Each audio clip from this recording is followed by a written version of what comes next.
Oke, selamat malam semuanya. Hari ini adalah pertemuan kedua kita, mata kuliah keamanan komputer.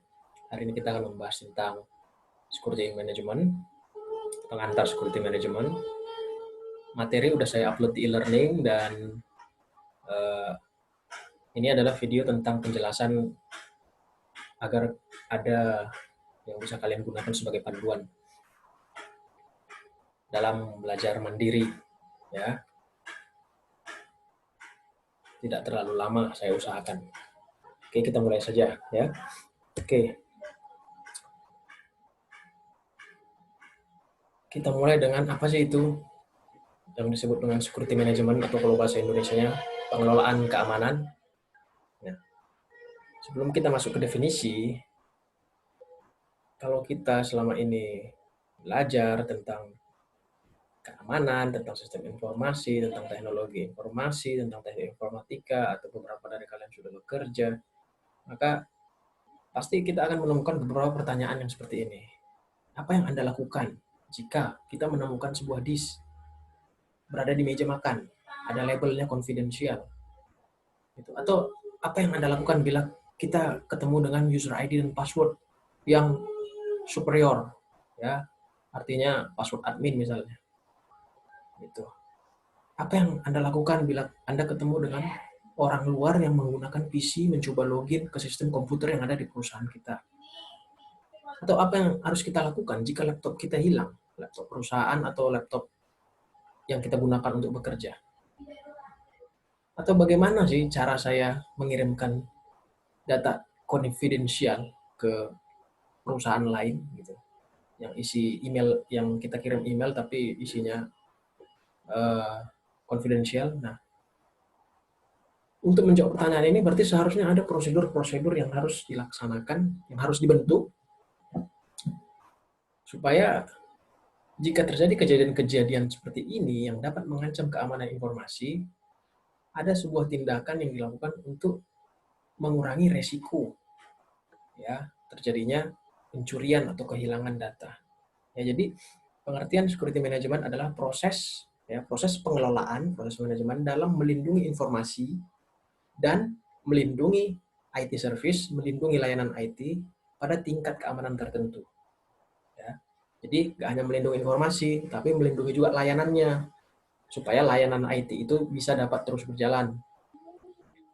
Karena itu perlu dilakukan identifikasi aset. Ya, apa aja sih yang harus dilindungi gitu kira-kira. Kemudian caranya untuk mengembangkan sebuah keamanan perlu diimplementasikan kebijakan, standar, guideline, dan prosedur, ya, sekumpulan aturan main yang harus disepakati bersama. Gitu, ya.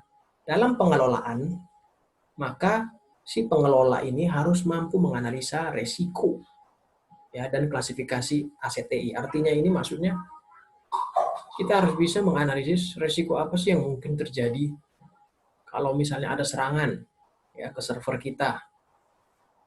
Kira-kira yang diserang itu apa?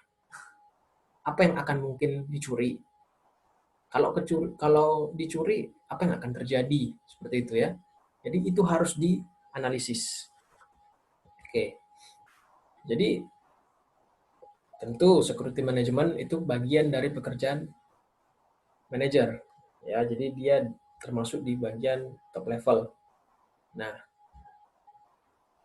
isu-isu atau masalah atau yang didiskusikan oleh manager security atau tim security adalah mengenai hal ini yang bisa kita baca. Kita tidak bisa mengamankan suatu data atau mengamankan suatu server, kita memberikan jaminan 100%. Itu nggak akan mungkin, gitu ya. 100% itu jaminan 100% hanya milik Tuhan. Ya, yang bisa kita lakukan adalah seminimal mungkin, ya, mengurangi seminimal mungkin resiko yang bisa saja terjadi. Jadi meniadakan insiden tidak mungkin, sulit dilakukan.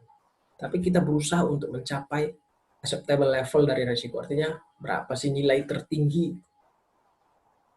ya, level tertinggi yang bisa saya lakukan untuk mengurangi resiko-resiko yang mungkin terjadi. Oke. Nah, dalam melindungi nilai dari informasi, ada 3 hal. Ya, ini di slide selanjutnya juga akan dijelaskan. Nah, ini dia. Ada 3 hal yang harus diperhatikan. Ini udah jadi hal umum, yaitu kita sering sebut dengan CIA, Big Three. Panjangannya confidentiality, integrity, dan availability. Kalau kita bicara confidentiality, datanya harus dipercaya, ya, dipercaya untuk siapa gitu. Kemudian berintegritas, dan yang ketiga tersedia. Nanti kita pelajari satu-satu. Nah, kalau kalian mau nanti belajar lebih lanjut khusus mengenai keamanan informasi, ada standar-standar yang ditawarkan, ya. Salah satunya ISO 27001. Ini standar keamanan informasi. Kalau kalian lihat misalnya di terutama perusahaan perbankan, itu biasanya sangat umum sekali mereka punya sertifikasi ISO 27001, karena perusahaan perbankan itu perusahaan yang paling harus dalam tingkatan level tertinggi untuk mengamankan informasi. Nah, pertama, confidentiality. Apa sih itu? Confidentiality artinya menjaga privasi, kerahasiaan, ya, mencegah usaha yang disengaja ataupun tidak yang melanggar otorisasi untuk mengakses atau menyebarkan informasi.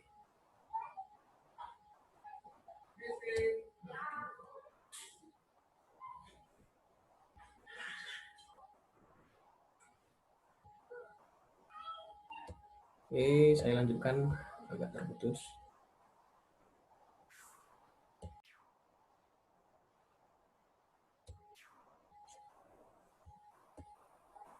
Oke, nah maka dari sisi confidentiality ada pertanyaan yang muncul, informasi apa yang harus diamankan? Gitu ya. Jadi ketika kita berusaha mengamankan sesuatu, pertama yang kita lakukan adalah identifikasi dulu, informasi apa yang harus kita amankan. Kemudian, berapa lama itu harus diamankan? Dan bagaimana proteksi yang kita berikan terhadap informasi tersebut? Karena setiap informasi nilainya berbeda-beda. Contoh, di kampus, ya, informasi mengenai nama dan NIM mahasiswa itu tidak dirahasiakan, tapi nomor telepon mahasiswa itu dirahasiakan. Jadi gimana cara melindunginya? Kalau ada orang yang mau mengakses itu, bagaimana caranya? Dan sampai kapan informasi itu harus dilindungi? Jadi ada step-stepnya. Ya, yang kedua,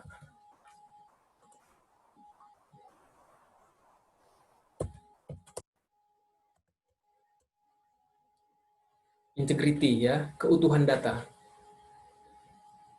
Nah, di sini ada sebuah kalimat ini ya, kalimat anekdot ya, yang dikatakan bahwa informasi yang tidak bisa dipercaya itu lebih buruk daripada informasi yang tidak berguna. Ya. Jadi kalau informasi yang tidak bisa dipercaya itu mungkin kalau sekarang trennya hoax. Hoax. Hoax itu lebih buruk daripada informasi yang tidak berguna. Apa sih contoh informasi yang tidak berguna?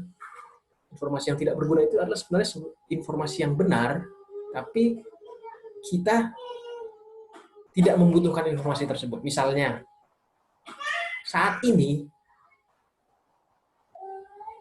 misalnya gini, minggu depan di kampus, misalnya nama universitasnya Universitas ABC, minggu depan Universitas ABC akan melaksanakan wisuda. Bagi saya informasi itu nggak ada gunanya, gitu. Tapi bagi mahasiswa yang ada di kampus tersebut, itu informasinya berguna. Jadi informasi yang tidak berguna itu informasinya benar, tapi kepada diri kita pada saat sekarang itu tidak berguna. Ya. Nah, kalau kita bicara tentang integriti, keutuhan data, maka muncul pertanyaan-pertanyaan ini. Untuk menjamin data itu, informasi itu berintegritas, tetap utuh, maka kita harus menjamin bagaimana sih cara kita kalau mau mengirimkan atau menerima sebuah informasi. Apakah kita bisa membuktikan siapa yang membuat informasi tersebut? Ya, kita harus mengetahui siapa sih yang udah mengubah informasi tersebut. Nah, maka kalian pasti akan sering menemukan kalau ada sebuah dokumen, misalnya panduan untuk tugas akhir, kemudian diupload. Biasanya di footnote terakhir itu selalu ditulis, ini diubah terakhir kali tanggal sekian, oleh siapa. Nah, itu untuk menjamin bahwa dokumen panduan tugas akhir itu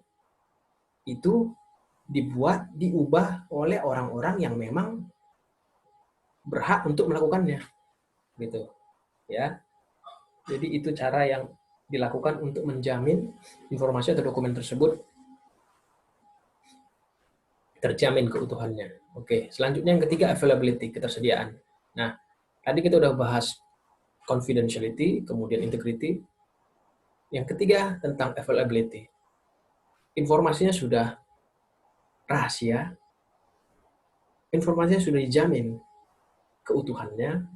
Nah, yang ketiga yang penting adalah informasi itu harus bisa diakses. Apa gunanya informasi itu diamankan, sedemikian rupa informasi itu sudah terjamin lah integritasnya. Tapi kalau kita butuh, malah nggak bisa diakses gitu. Nah, maka harus diatur. Ya, maka muncul pertanyaan-pertanyaan ini. Siapa yang berhak untuk mengakses informasi tersebut? Gitu. Kemudian, kalaupun dia bisa mengakses, apa aja yang bisa dilakukan? Apakah dia hanya bisa ngebaca, atau dia bisa mengedit, atau dia bisa bahkan menghapus? Berapa lama dia bisa mengakses informasi tersebut? Nah, itu harus diatur untuk menjamin bahwa informasi itu memang tersedia bagi orang-orang yang berhak. Oke, next kita akan menemukan konsep-konsep yang sering diungkapkan, misalnya identification, authentication, accountability, authorization, privacy, dan non-repudiation. Biar gampang, kita langsung ke contohnya aja. Ya, apa sih maksudnya? Nah, ini dia. Ini ibaratnya sebuah tindakan yang di bawah ini ya. Jadi, proses identifikasi itu apa sih? Identification biasanya kita memasukkan, kalau kita mau masuk ke sebuah sistem, pasti kita mengisi username dan password. Nah, biasanya ketika kita mengisi siapa nama kita, username, nah itulah proses identifikasi. Ada nggak memang nama itu terdaftar di sistem? Yang kedua, sistem akan melakukan proses authentication. Authentication artinya kita memasukkan password. Ya, apakah passwordnya dalam bentuk teks atau dalam bentuk kode angka atau dalam bentuk biometrik gitu ya, misalnya scan retina mata, scan jari gitu. Nah, itu untuk membuktikan benar nggak orang tersebut boleh masuk ke sistem. Nah, itulah disebut dengan proses autentikasi. Ya. Nah, kalau dia memang boleh masuk, maka kita lanjut ke proses berikutnya, yaitu autorisasi. Arti autorisasi itu adalah sistem akan mengecek si Budi ini memang bisa masuk ke sistem, tapi dia boleh ngapain aja di sistem. Nah, sama seperti kalian, mahasiswa dengan dosen pasti punya privilege yang berbeda. Kalau misalnya di mata kuliah kita, keamanan komputer, mahasiswa hanya bisa melihat nilai. Itu hanya bisa melihat, nggak bisa mengubah. Tapi kalau dosen masuk ke sistem, dosen bisa mengubah nilai. Nah, beda privilege kita. Selanjutnya setelah proses authorization, nah ada proses auditing. Artinya itu setiap orang yang masuk ke dalam sistem itu selalu dicatat aktivitasnya. Ya, si Budi login jam sekian, tanggal sekian, ngapain aja, masuk ke menu mana gitu. Kalau nggak upload, upload apa, download data apa, itu dimonitor selalu. Ada lognya. Tujuannya ya supaya nanti kalau ada apa-apa suatu saat itu bisa di-trace. Ya, itu proses auditing. Proses auditing adalah proses pencatatan setiap aktivitas di dalam sistem. Selanjutnya ada proses accounting. Accounting ada pihak ya, auditor ya, bisa internal, bisa eksternal yang akan melakukan review terhadap aktivitas. Jadi si Budi ini udah ngapain aja gitu. Kalau ada aktivitas yang aneh-aneh nanti akan dicatat. Nah, ini berbahaya nggak gitu. Jadi ini ada 5 proses yang sering didengar, yang akan sering kalian dengar ya istilahnya itu. Identifikasi, mengidentifikasi siapa namanya, autentikasi, boleh nggak dia masuk ke dalam sistem, otorisasi, apa aja sih privilege yang diberikan kepada dia, auditing adalah proses sistem mencatat aktivitas apa aja yang dilakukan si user tersebut di dalam sistem, kemudian ada proses accounting, ada pihak lain yang akan melakukan audit terhadap aktivitas-aktivitas user di dalam sebuah sistem. ya, untuk melihat sebuah kemungkinan-kemungkinan apakah ada resiko-resiko yang mungkin timbul. Oke, nah itu tadi yang saya jelaskan, kalian nanti bisa baca di sini ya, udah saya jelaskan semua. Nah, ada satu lagi istilah non-repudiation. Arti non-repudiation ini adalah menjaga agar seseorang tidak dapat menyangkal telah melakukan sebuah transaksi. Gitu ya. Jadi, kenapa sistem itu mencatat sesuatu, ya, melakukan auditing? Karena supaya orang, kalau ya kalian pasti sering, kalau penjahat pasti menyangkal, saya nggak melakukan itu gitu. Nah, kalau dia nggak melakukan itu, kita harus kasih buktinya, ini loh buktinya gitu.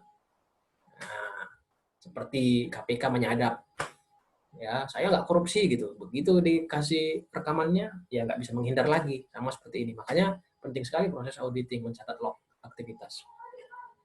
Oke, nah kalau kita lihat dari grafik ini, ya semakin ini yang mau ditunjukkan adalah semakin lama sebuah insiden itu terjadi, semakin sering insiden itu terjadi, maka dampak kerugian akan semakin besar, gitu ya. Jadi kita berusaha semaksimal mungkin menghindari terjadinya insiden. Ya bayangkan sendiri ya, beberapa bulan lalu kita baca di berita bahwa username dan password Tokopedia, ya, username orang-orang yang terdaftar di Tokopedia itu berhasil dicuri dan kemudian di-share. Ya bayangkan, itu udah sangat besar kerugiannya, berarti kebobolannya. Saya nggak tahu apakah itu disadari atau tidak disadari ketika terjadinya pencurian itu. Dan dampak kerugiannya ya bayangkan, kalau jutaan username dan password tercuri, maka dampak kerugiannya bisa bahaya, semakin besar ya. Itu yang boleh ditunjukkan di matriks ini. Nah, maka perlu dilakukan pengukuran. Ya, tadi sudah disinggung apa aja sih yang harus diamankan dan seperti apa dia harus diamankan itu. Ya. Karena apa? Tidak semua informasi penting. Beda-beda informasinya. Gitu. Kalau di perusahaan biasanya informasi yang paling penting adalah informasi mengenai keuangan. Itu harus paling dilindungi. Gitu. Tapi kalau informasi-informasi umum, siapa nama, misalnya alamat kantornya di mana, ya itu memang nggak perlu dilindungi, memang harus diberikan gitu. Dan tentunya kalau kita udah menentukan informasi apa yang harus dilindungi, maka manajemen harus membuat bagian unit yang berfungsi untuk melindungi informasi itu. Maka itu akan ini ya, akan ada faktor cost yang menjadi pertimbangan. Faktor cost ini waktu, SDM, dan ujung-ujungnya adalah biaya yang harus dikeluarkan untuk melindungi informasi. Oke. Insiden. Insiden itu apa sih? Insiden itu adalah tindakan keamanan yang diperlukan. Nah, kita bicara tentang, nah ini dia. Jadi begini ya. Pertama itu ada namanya threat. Threat itu ancaman. Kita sebagai orang, kita coba kalian bayangkan bahwa kalian berada di posisi orang yang berada di dalam perusahaan yang berusaha untuk mengamankan. Maka pertama yang harus dilakukan adalah kita harus membayangkan apa sih kemungkinan ancaman yang bisa saja datang. Terus kalau ancaman itu datang, kalau kita bisa mendeteksi kira-kira ancaman itu apa, maka apa pencegahan yang harus kita lakukan? Contoh sederhana, rumah. Tentu ancaman yang ada di rumah, ancamannya adalah datangnya orang yang tidak berhak, perampok atau maling. Maka tindakan pencegahan yang kita lakukan biasanya mengunci pintu, mengunci gerbang, apalagi menghidupkan lampu gitu ya. Namun, walaupun kita sudah melakukan tindakan pencegahan, bisa saja terjadi insiden. Ya, jadi insiden itu adalah sebuah kondisi di mana terjadinya suatu hal yang tidak diinginkan, ya, insiden. Nah, seharusnya ketika insiden itu terjadi, kita bisa mendeteksi. Sangat bahaya bila insiden terjadi, kita tidak bisa mendeteksi. Contoh, rumah terbakar. Ya, kalau semakin cepat kita bisa mendeteksi adanya api, maka kita akan bisa semakin cepat untuk mengurangi resiko kebakaran yang terjadi. Tapi kalau kita nggak mendeteksinya, lama mendeteksinya, ya sudah, maka nanti tindakan koreksinya juga lama dan kerusakannya semakin besar. Nah, di sini penting, makanya panahnya itu kita diharapkan untuk bisa langsung mengidentifikasi insiden begitu terjadi, ya, atau sesaat setelah terjadi. Nah, begitu kita berhasil mendeteksinya, maka kita langsung melakukan tindakan represi, berusaha mengurangi kerusakan. Ya, jadi ini tindakan-tindakan yang segera, yang tujuan utamanya agar insiden itu segera dikurangi, kalau perlu dimusnahkan insidennya. Ya, tindakan apa? Kalau misalnya kebakaran tadi, ya secepat mungkin kita berusaha memadamkan api. Ya, kalau apinya kecil mungkin bisa dipadamkan, tapi kalau apinya udah besar ya harus pakai pemadam kebakaran. Gitu. Nah, setelah insiden ini berhasil dijinakkan, barulah kita melihat apa kerusakan-kerusakan, damage, kerusakan-kerusakan yang diakibatkan oleh insiden yang telah terjadi. Kita identifikasi kerusakannya, setelah diidentifikasi kita lakukan koreksi, perbaikan. Ya, jadi di sini ada recovery. Recovery ya kita perbaiki, gitu ya. Supaya apa? Supaya layanan IT tetap dapat jalan. Ya. Nah, setelah ini terjadi maka kita harus melakukan evaluasi. Supaya apa? Supaya hal tersebut, hal yang sama tidak terjadi lagi. Gitu. Jadi ini proses yang berulang terus-menerus. Oke. Nah, ini diskusi, berikan contoh tindakan keamanan. Apa ancamannya, apa kerawanannya yang bisa apa kerusakan-kerusakan yang bisa ditimbulkan, kemudian apa risiko, apa deteksi, tindakan represinya bagaimana, dan pencegahannya bagaimana. Nah, ini contohnya, bisa kalian baca nanti ya. Contohnya ancaman. Misalnya kalau virus, ancamannya virus, biasanya ngapain dia? Ya, tentu dia menginfeksi file. Ya, dia menyerang apa gitu ya, dia menyerang apa si virus ini, dia menyerang komputer yang nggak punya antivirus, sehingga nanti hasilnya resikonya dia berhasil menginfeksi gitu. Kalau misalnya hacker, ancaman hacker, apa sih yang dia eksploitasi? Ya tentu dia mengeksploitasi layanan-layanan yang ada di sebuah server gitu. Kalau dia berhasil maka wah ini bahaya, dia berhasil masuk ke dalam mengakses informasi padahal dia unauthorized, tidak berhak gitu ya. Nah, contohnya api. Tentu api akan mengeksploitasi kelemahan tidak adanya fire extinguisher, artinya nggak ada alat-alat untuk memadamkan api secara emergency. Itu tentu kalau seperti itu maka hasilnya nanti akan bisa merusak fasilitas-fasilitas komputer dan seterusnya, kalian bisa baca. Oke, kemudian kita masuk ke klasifikasi informasi. Klasifikasi informasi. Nah, informasi tadi kan kita udah singgung bahwa nggak semua informasi nilai tingkat kepentingannya sama, berbeda-beda gitu ya. Nah, maka ada klasifikasi. Kalau di pemerintah biasanya yang paling tinggi top secret, kemudian ada secret, ada confidential, ada unclassified ya. Kalau informasi-informasi penting itu top secret, itu rakyat nggak tahu gitu ya. Yang secret juga rakyat pun nggak tahu gitu. Nah, tapi secara general biasanya di perusahaan seperti ini ya, ada informasi yang sifatnya confidential, ada yang sifatnya private, ada yang sifatnya sensitif, dan ada sifatnya public. Ya, kalian bisa baca ya, confidential artinya rahasia. Di dalam sebuah perusahaan itu hanya orang-orang tertentu saja yang tahu. Ya, biasanya misalnya masalah keuntungan gitu ya, transaksi-transaksi keuangan di sebuah perusahaan. Kemudian private juga, private sedikit di bawah confidential. Tetap hanya akses internal saja, hanya beberapa orang aja yang tahu. Jadi berusaha untuk tidak diketahui oleh banyak orang, apalagi pihak luar gitu ya. Kemudian ada informasi yang sifatnya sensitif. Sensitif ini biasanya kalau dalam perusahaan dokumennya itu karyawan banyak yang tahu gitu, tapi ada prosedur kalau misalnya dokumen ini mau diubah, ada prosedur gimana sih cara mengubahnya supaya informasi tersebut tetap terjaga keutuhannya, integritinya gitu ya. Kemudian ada informasi publik yang informasi umum, semua data boleh di-share bebas gitu ya. Oke. Tentu dalam sebuah perusahaan ada 3 role ya, peranan yang memegang peranan untuk mengamankan informasi ini. Yang pertama tentu owner, pemilik data dari informasi tersebut, pemilik informasinya ya.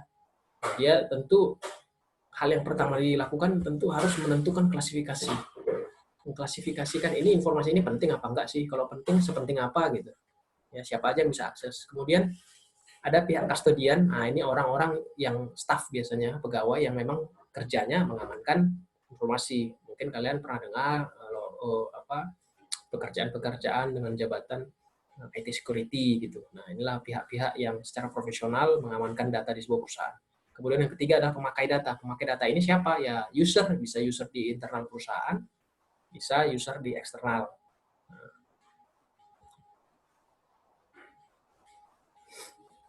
Nah, maka dari sisi perspektif bisnis,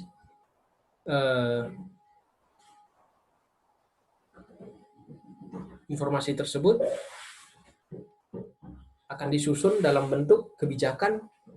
Kebijakan itu tertinggi, kemudian turun ke dalam bentuk proses, kemudian turun ke dalam bentuk prosedur atau standar atau guideline ya. Jadi kebijakan biasanya ini pihak top management. Apa sih tujuan yang mau kita capai gitu? Nah, mereka sih hanya ngomong gitu aja. Apa sih tujuan yang mau kita capai? Gitu. Misalnya tujuannya kita punya informasi yang penting gitu. Kita punya informasi data-data pelanggan segala macam. Maka prosesnya, nah ini manajer-manajer. Gimana caranya supaya kita bisa mencapai tujuan tersebut? Kita harus mengumpulkan informasi tentang data-data pelanggan. Maka caranya gimana? Maka disusunlah sebuah prosedur standar dan guideline. Gimana cara kita mengkolek data-data pelanggan, bagaimana cara kita menyimpannya, bagaimana cara kita melindunginya, siapa aja yang bisa akses. Nah, itu diatur dalam prosedur, standar, ataupun guideline. Ya. Jadi pendekatannya itu top down. Apa sih kebijakan di atas, sehingga bagaimana prosedur di bawahnya. Kalau kebijakan di atas nggak peduli dengan masalah keamanan informasi, ya yang di bawah juga nggak ada standar keamanan gitu ya. Semua bisa akses informasi gitu. Tidak ada klasifikasi informasi gitu. Oke, saya next aja dulu biar cepat. Nah ini maksudnya gimana sih caranya untuk membuat sebuah polisi gitu, aturan gitu ya. Bagaimana caranya menjamin sebuah aturan itu dimengerti gitu. Ya kalau misalnya kalian bekerja di sebuah perusahaan terus di bagian IT security, kemudian kita harus paham bahwa user yang menggunakan sistem di perusahaan tersebut bukan orang IT semua, itu ada orang ekonomi, orang sosial, dan lain-lain ya.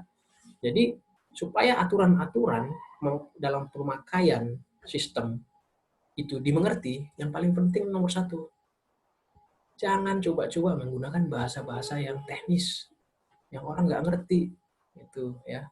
Mungkin kesannya supaya pintar gitu, tapi malah orang jadi nggak ngerti gitu. Jadi cukup gunakan bahasa-bahasa yang sederhana. Misalnya, buatlah password Anda supaya aman, langsung aja buatlah password Anda terdiri dari 8 karakter, ada huruf, ada angka, ada huruf besar, ada huruf kecil gitu. Nah, jadi dimengerti oleh semua orang.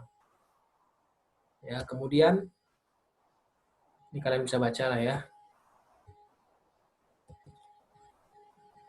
Nah, ini mengenai standar dan guideline tadi yang sudah saya singgung. Ya, secara umum dia mirip-mirip ya, tapi ada sedikit perbedaannya. Nah, apa itu standar, apa itu guideline, apa itu prosedur. Kalau standar, kalau kita bicara standar, berarti itu harus. Ya. Kalau standar itu tidak untuk dinegosiasikan. Ya. Jadi makanya ada standar ISO 27001. Kalau mau dapat sertifikat itu perusahaan, ya harus melakukan hal-hal yang disyaratkan oleh standar ISO tersebut. Tidak ada negosiasi. Kalau guideline itu lebih ke rekomendasi, ya rekomendasi. Kalau kamu mau pinter, ini loh sarannya gitu, itu guideline. Kalau dilakukan pasti berhasil, tapi kalau nggak dilakukan ya gagal gitu. Jadi sebaiknya guideline itu dilaksanakan. Yang ketiga prosedur. Kalau prosedur adalah step by step ya, rincian tahapan atau aksi untuk melakukan tugas tertentu terkait dengan standar yang akan diterapkan, standar atau guideline yang akan diterapkan. Jadi kalau standar pengamanan password, Maka prosedurnya, cara membuat password adalah seperti ini. Password harus diubah setiap sekian hari sekali. Nah, gitu. Jadi ada ketentuan yang harus dilakukan. Oke, next. Jadi polisi ada aturan ya di atas. Aturan-aturan ini step by step-nya, pertama kita harus identifikasi aset-aset informasi kita, kemudian harus kita lindungi, ya kita klasifikasikan, kemudian kita monitor apakah ada aktivitas yang dapat mengancam, ya intrusion detection system. Nah, ini bisa didukung oleh sebuah sistem yang bisa mendeteksi apakah ada pengganggu yang mungkin datang atau mencoba untuk menjebol, mengakses informasi-informasi yang seharusnya dia tidak berhak. Polisi ini biar aman di dalam internal perusahaan, dalam kota ini, maka harus ada standar yang harus dilaksanakan oleh setiap orang yang ada di perusahaan tersebut. Ya. Dari standar ini turun prosedur. Prosedur inilah yang harus kita turuti, langkah-langkah yang harus kita lakukan untuk menjamin agar tidak terjadi resiko-resiko pencurian. Ya, kita membahas tentang pengelolaan resiko. Jadi resiko itu harus dikelola. Resiko itu harus dipikirkan, apa sih resiko yang mungkin timbul. Kalau itu bisa jadi timbul, berarti apa sih langkah pencegahannya gitu. Nah, seperti ini ya, threat, ancaman. Apa sih ancaman-ancaman yang mungkin datang ke sistem kita, yang mungkin serangan-serangan yang mungkin datang ke sistem kita. Kemudian kalau serangan itu datang, apa sih yang akan diserang, titik lemahnya, vulnerability. Apa sih titik lemahnya yang akan dieksploitasi. Kemudian kalau dia berhasil mengeksploitasi, kira-kira apa sih resikonya? Apakah server mati atau data tercuri gitu. Kemudian kalau itu bisa kita identifikasi, maka apa yang harus kita lakukan untuk melindunginya? Ya proteksi yang seperti apa? Kalau itu terjadi, gimana cara kita mengurangi resiko? Bagaimana cara kita mengurangi kemungkinan terjadinya serangan? Gitu. Di sini ada kata-kata resiko hanya bisa terjadi jika serangan dapat mengeksploitasi kelemahan daripada sistem. Dan kemudian ancaman itu berhasil masuk ke dalam sebuah sistem, kemudian mencuri aset. Aset ini bisa jadi informasi itu sendiri, atau bisa dia juga merusak sebuah server. Oke.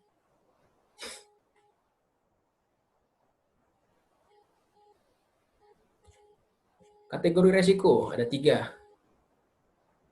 Kerusakan, disclosure, dan loss, kehilangan. Nah, kalau kerusakan itu artinya kerusakan secara fisik, apakah servernya mati gitu ya, serangan itu membuat mati server, atau disclosure artinya sebuah informasi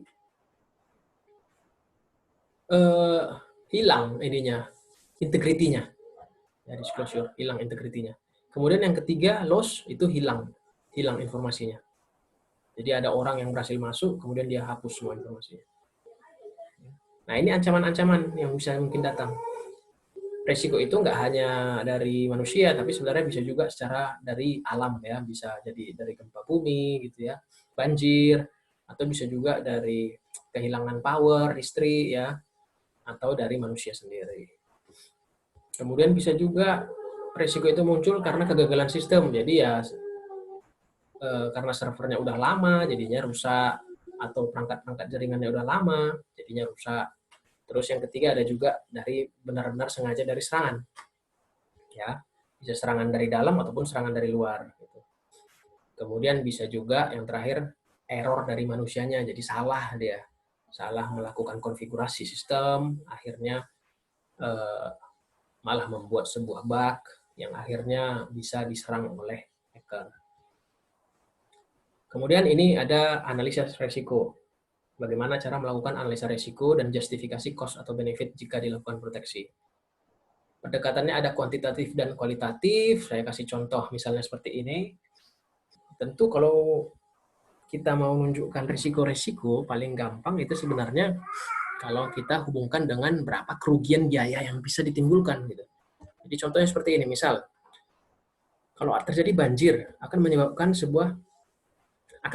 ATM terendam di 30% lokasi di Jakarta.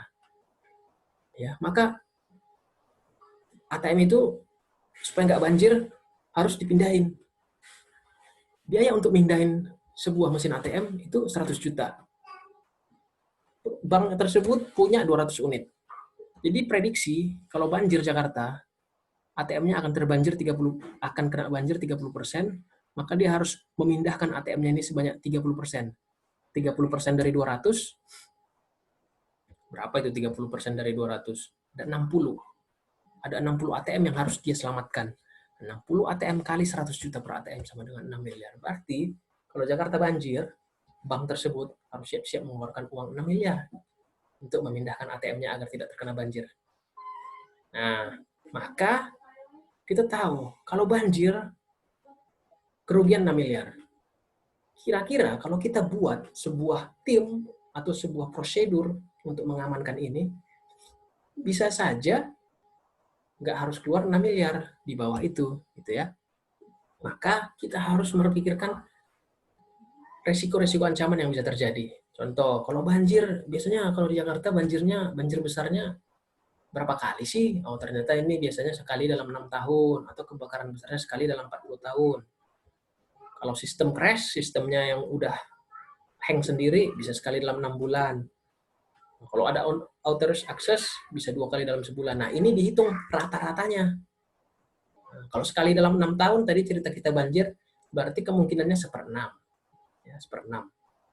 Maka, tiap tahun, perusahaan tersebut harus menyediakan rata-rata 1 miliar ya untuk biaya ATM yang harus diperbaiki atau diganti karena adanya banjir. Ya, karena tadi kalau terjadi banjir besar, ada 60 ATM yang kemungkinan rusak, ya harus diselamatkan, biayanya 100 juta per ATM, maka keluar 6 miliar. Berarti kalau dirata-ratakan per tahun 1 miliar.